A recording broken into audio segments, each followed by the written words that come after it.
याआधी एकदा एसबीआयने येस बँकेला मोठ्या आर्थिक संकटातून वाचवलं होतं आणि आता एसबीआय येस बँकेला नवीन जीवनदान देण्याच्या तयारीत असल्याचं दिसून येतंय.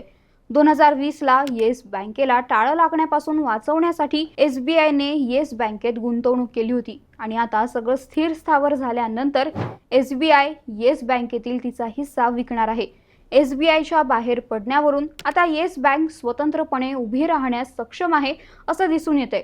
त्यामुळे येस बँकेला वाचवण्याचा एसबीआयचा प्रयत्न यशस्वी झाल्याचं मानलं जातंय. जपानच्या एसएमबीसी म्हणजेच सुमितोमो मित्सुई बँकिंग कॉर्पोरेशनला एसबीआयने आपल्या येस बँकेतील 13.19% हिस्सा 8,889 कोटींना विकण्याचा करार केला आहे. एसबीआय सोबतच HDFC, ICICI, Kotak Mahindra, axis, IDFC first, federal आणि बंधन बँक यांनी सुद्धा एकत्रितपणे येस बँकेतील त्यांचा 6.81% हिस्सा एसएमबीसीला विकला आहे. या गुंतवणुकीच्या घोषणेनंतर येस बँकेच्या शेअर्सच्या किमतीत 8% वाढ झाली आहे. याचे वर्णन क्रेडिट पॉझिटिव्ह म्हणूनही केले जात आहे.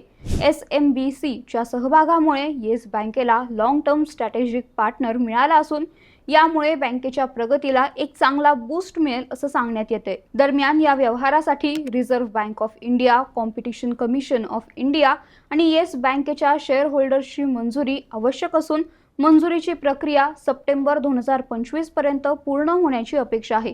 तर तुमच्याकडे येस बँकेचे शेअर्स आहेत का ते कमेंट करून नक्की सांगा आणि ऑनलाईन नेताच्या पेजला फॉलो आणि आमच्या यूट्यूब चॅनलला सबस्क्राईब करायला विसरू नका. धन्यवाद.